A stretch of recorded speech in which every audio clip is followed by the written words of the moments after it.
to start the meeting off by properly introducing our guest speaker, Albert Earl Carter. Al Carter is a medical journalist, international consultant, and educator of the healthy cell concept and rebound exercise. He carries the distinction of being the world's foremost authority on the most efficient and effective form of exercise yet devised by man. His book, The Miracles of Rebound Exercise, sold over 1.3 million copies before it was revised in 1988. Professor Carter's teachings have affected the lives of millions of people all over the world. Some of the followers of rebound exercise include fitness expert Jack LaLanne, comedian Bob Hope, and former President Ronald Reagan. Internationally, Carter found rebound dynamics of Hong Kong, Singapore, Israel, Switzerland, and the Philippines, as well as the Australian Institute of Reboundology Limited and the International Institute of Reboundology, London. In 1983, Mr. Carter was a paid consultant to the Hong Kong government, teaching the health benefits of rebound exercise to the 35,000 members of the Hong Kong police force and fire departments. Because of his research and knowledge, Carter is a spellbinding speaker who can relate to the common person as easily as he can face the toughest challenges of the medical profession. Mr. Carter's research has been confirmed by NASA, the United States Air Force, Dr. Kenneth Cooper's Institute of Aerobics Research, and the Hong Kong University. Al has also appeared on national television in the U.S., Australia, Hong Kong, and the Philippines, and on countless radio and television talk shows explaining the healthy cell concept and the health benefits of rebound exercise. His latest book, The Cancer Answer, is provocative and startling.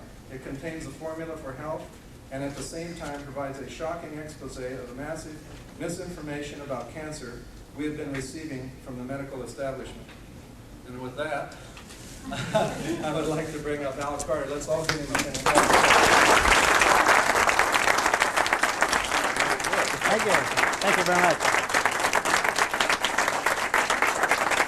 Thank you. Ladies and gentlemen, we're going to be involved in some rather exciting things this evening, but I don't want you to sit here for too long. So what I'd like all of you to do is I'd like you to stand up, please. Would you all stand up? And everybody hold your hands up in the air like this.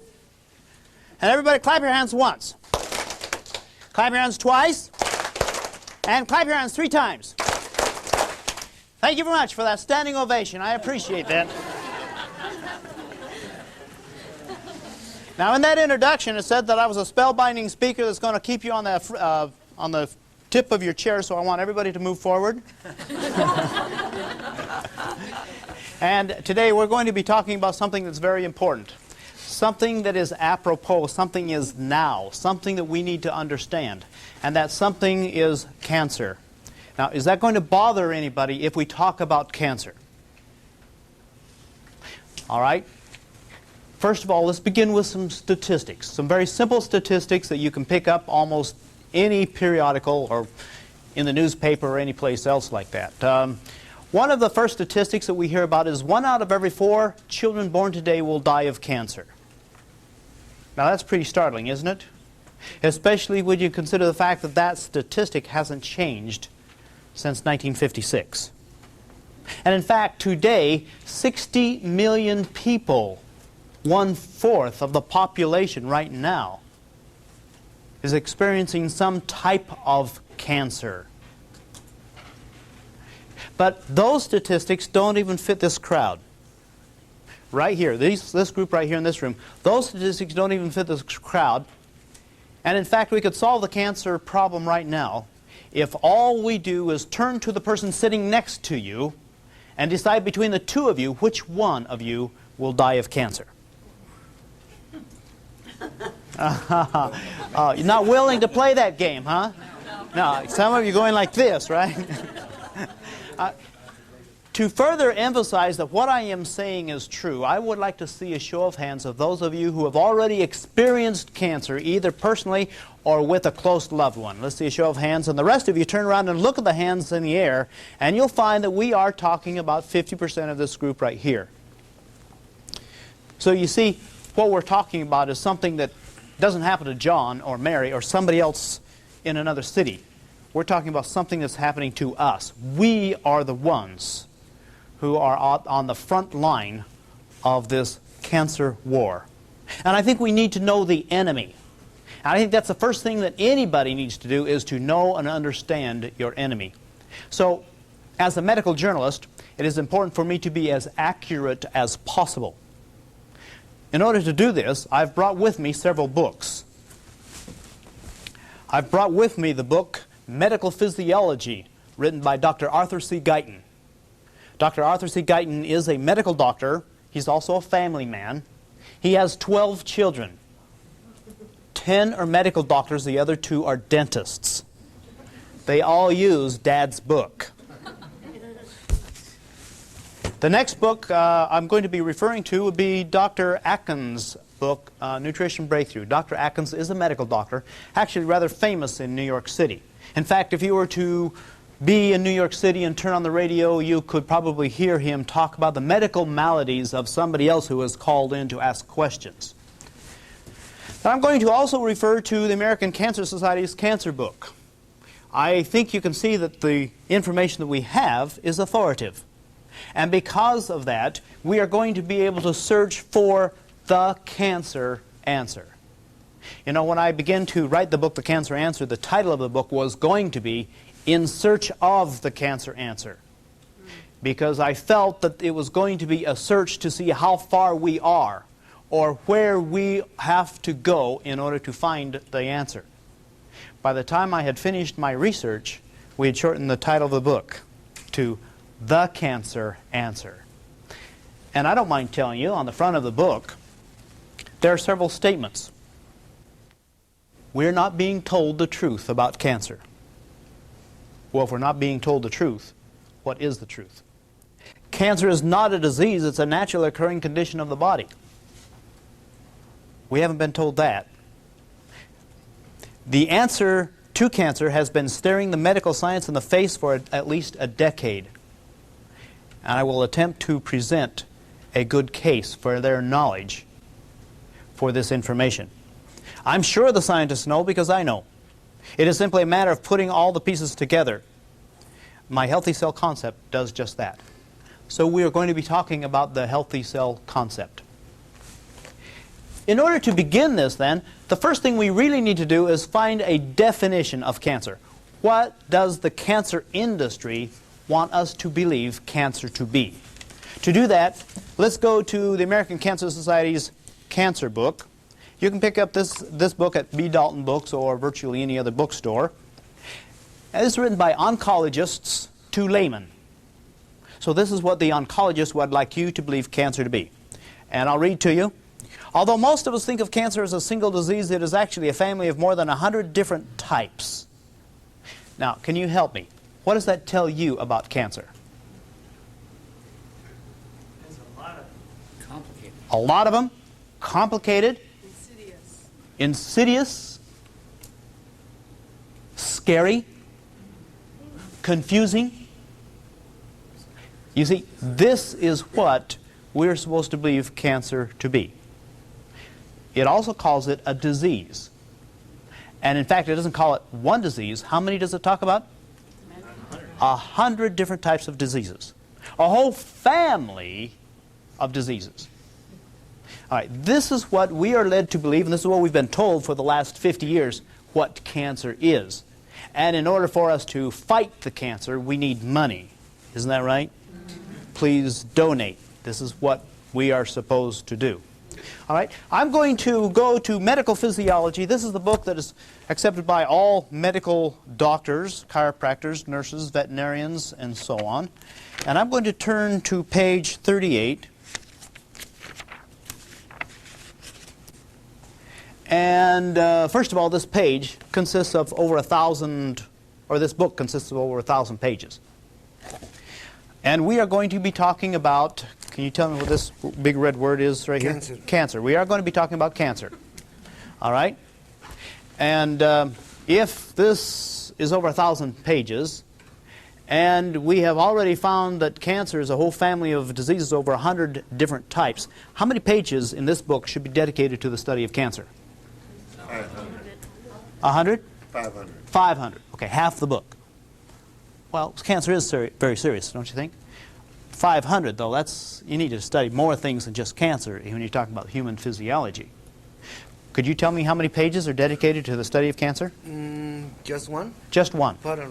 Which tells me that Dr. Arthur C. Guyton is not willing to put his medical credentials on the line and tell us all he knows about cancer, or perhaps he knows enough about cancer to do the whole job in one page.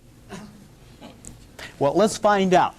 The first thing we need to do is we need to find out a definition according to Dr. Arthur C. Guyton.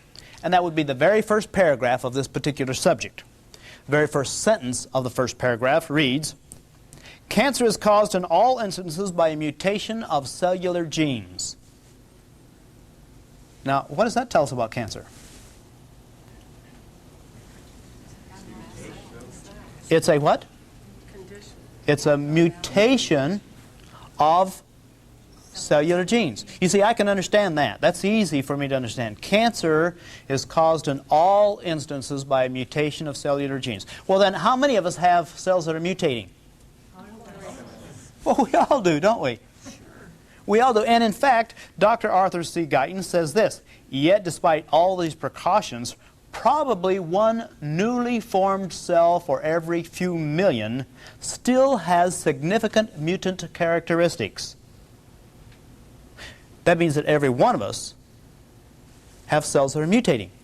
This body is made up of 75 trillion cells, so 1 out of every few million means that we've got a rather large population of mutant cells. Well, if we've got a large population of mutant cells, and the definition of cancer according to this is cancer is caused in all instances by a mutation of cellular genes, why is it we're not all dying of cancer?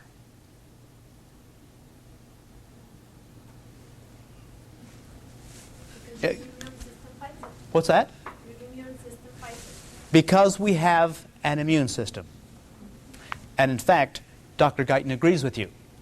In fact, he says this, "Indeed, it is believed that all of us are continually forming cells that are continually cancerous, but that our immune system acts as a scavenger and nips these abnormal cells in the bud."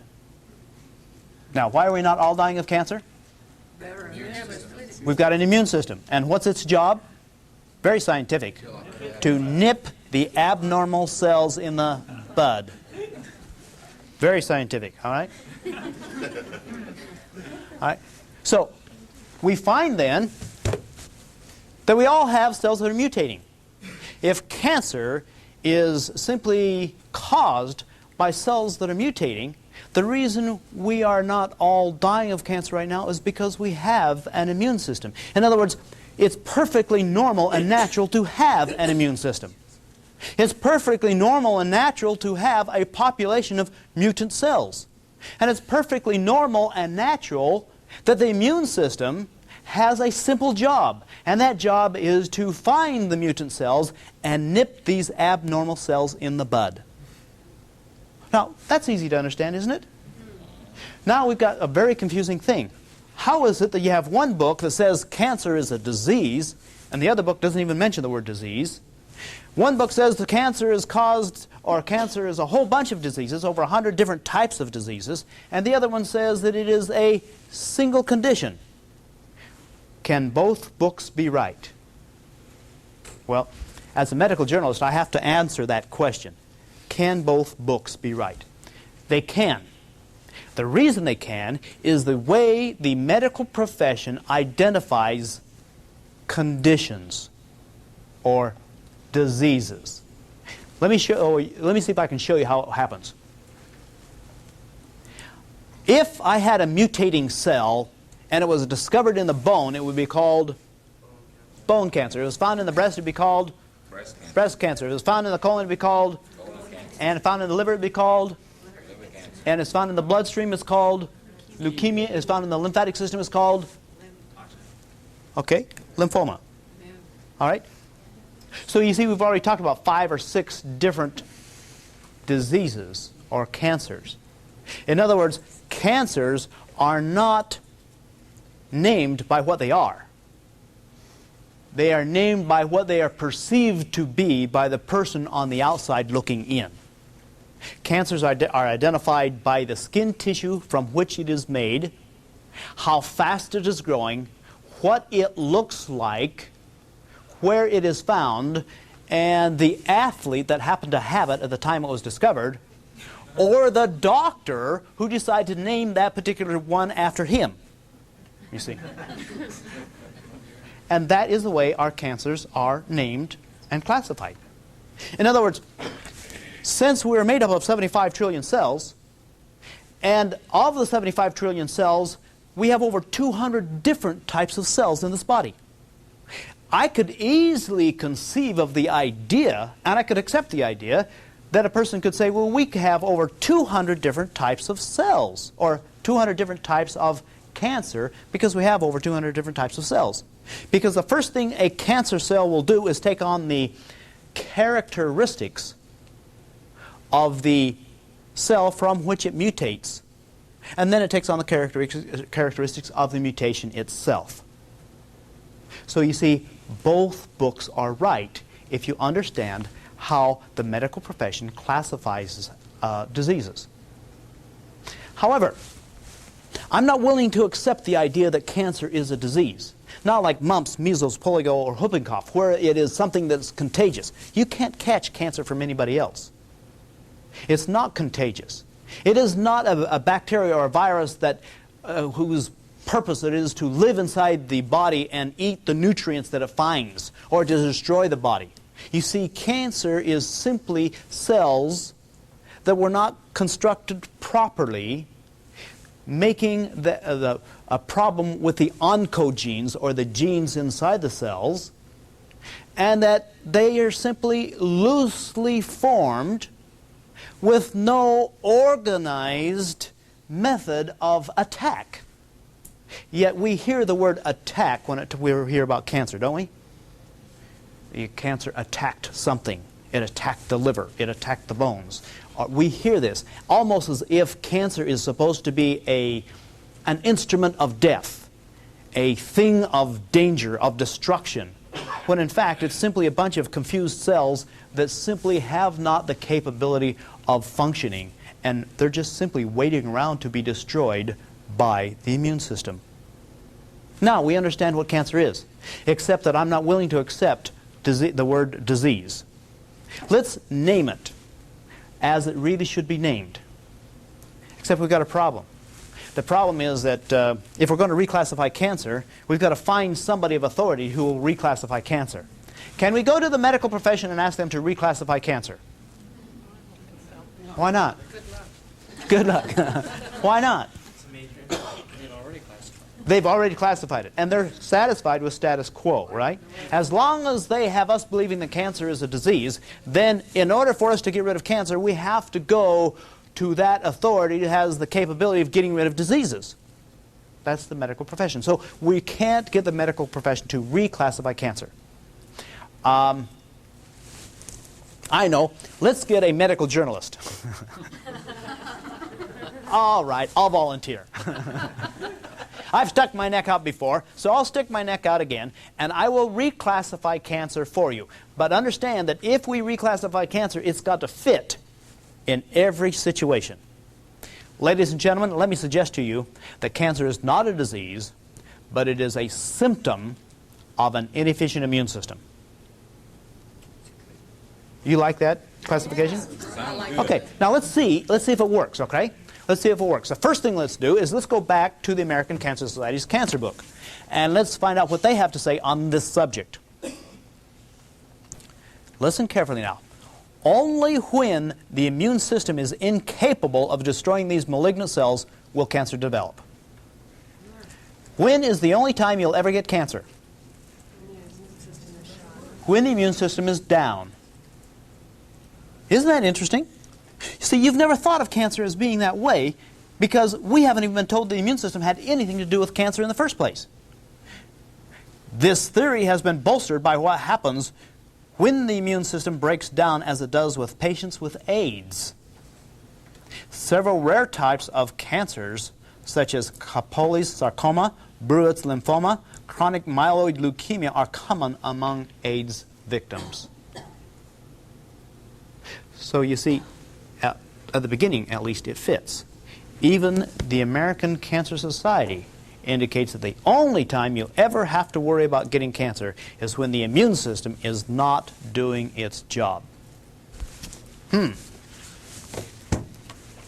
that's an interesting concept. Only when the immune system is not doing its job. Therefore, cancer is not a disease, it is a symptom of an inefficient immune system. Let's play on that for just a few minutes. The only time you'll ever get cancer is when the immune system is down, right? All right. Is it possible to weaken the immune system? Oh, of course. We know that. Okay, the next question is very, very important. Is it possible to strengthen the immune system? Yes. Oh, very good. Now, let's put that into real life. Suppose a person goes in and has a checkup. The doctor comes back with a frown on his face. He presents something that he has found. He says, "You have cancer." He verifies it by the radiologist. He verifies it with a blood test. He can even see it on the x-ray. There is no doubt in his mind that you have cancer.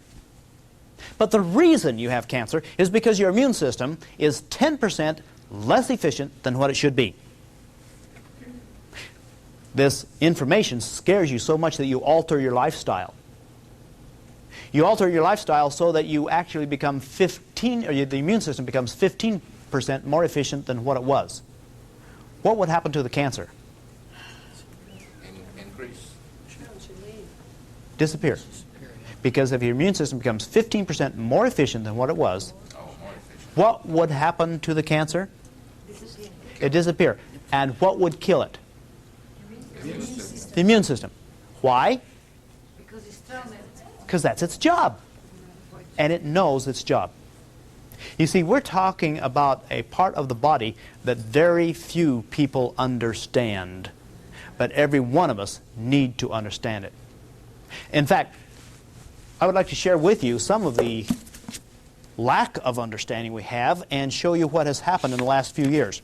I'm going to Dr. Atkins' book, and in chapter 15 he talks about the immune system, and he brings us up to date, or he starts us out with what we understood cancer or the immune system to be just a few years ago. When I was a medical student, it took only a few days to learn all that was known at that time about this defense system within our bodies. In the last few years, there's been a veritable explosion of information dealing with every facet of our immune system.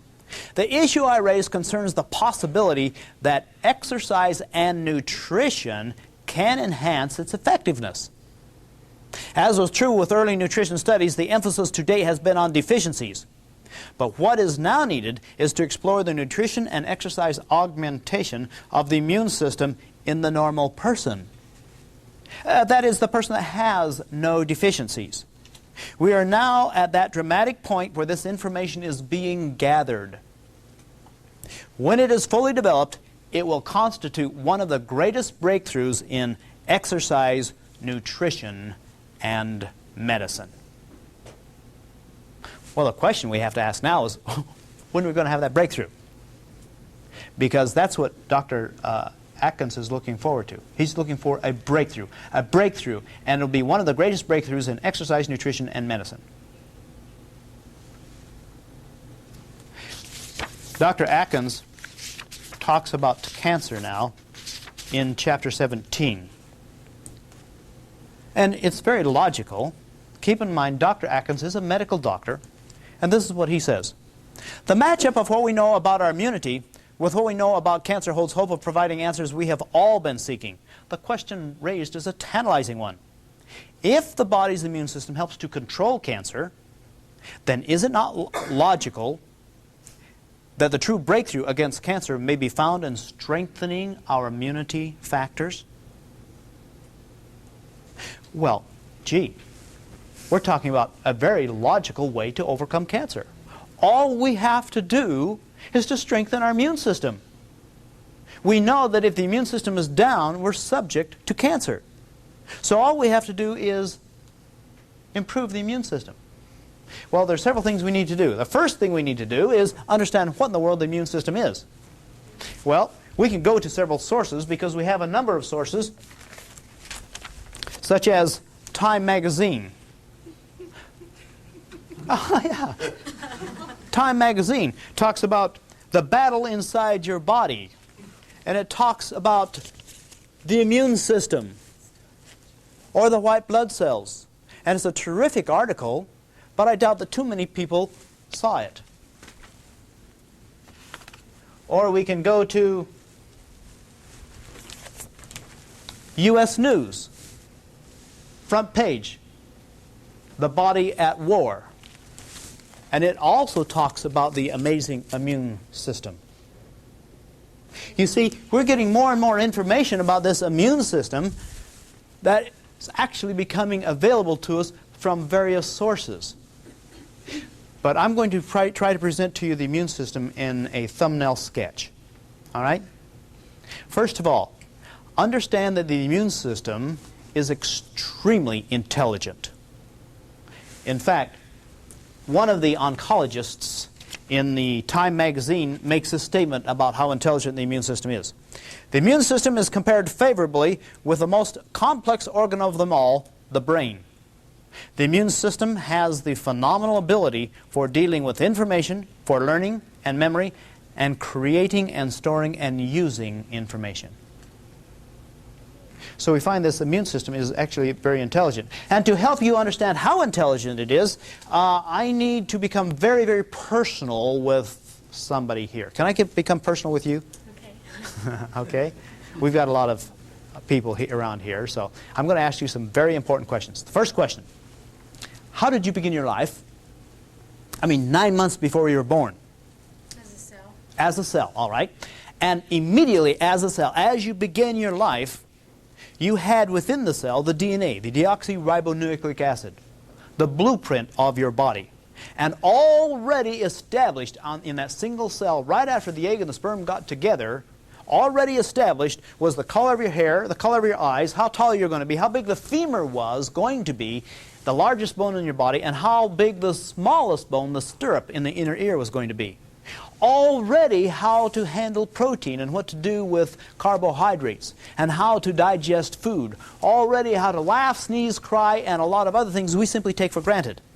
That information was already recorded in one single DNA of the single cell. Now, when the cell divided for the first time, which of the two cells were the smartest? Both of them. They're both the same, right? Yeah. They're both the same because both of them had the very same blueprint of the entire body. And when they divided the second time, so that you had 4 cells, which of the 4 cells was the dumbest? None of them. Once again, can you see the direction we're going? All right, because this happened over and over and over again, so that 11 months later, you were a complete organism already through birth and already on your way to become the entity that you're supposed to become. 75 trillion cells in number, and all of them are just as intelligent as you were at the moment of conception. That's very intelligent. In fact, Dr. Carl Sagan makes a statement that if all of the information recorded in one DNA molecule was translated into English, you would have enough information to fill 4,000 volumes of a book as thick as the Bible. That's a lot of information, you see. Now, we then study the immune system. How big is the immune system? Well, the immune system is basically 1% of the body. 1% of the body is dedicated to civil defense. In other words, if you are a 200-pound person, you've got a 2-pound army of lymphocytes running around trying to find those things that do not belong in the body and doing something with it. Getting rid of it, you see. Well, when you understand that it's a 2-pound army of lymphocytes, all scurrying around, all very, very intelligent, and all understanding cancer, then you can understand how amazing this immune system is. You know, when I wrote the book, The Cancer Answer, I had some help. I had some help from my co-author, Larry Lymphocyte. Some of you laugh. Some of you know what a lymphocyte is. Larry, lymphocyte is a white blood cell. Very intelligent, I might add. He had some problems, technical problems. He could not type. He wasn't big enough to push down the keys, you see. That's where I came in. But he did understand cancer because that's his job.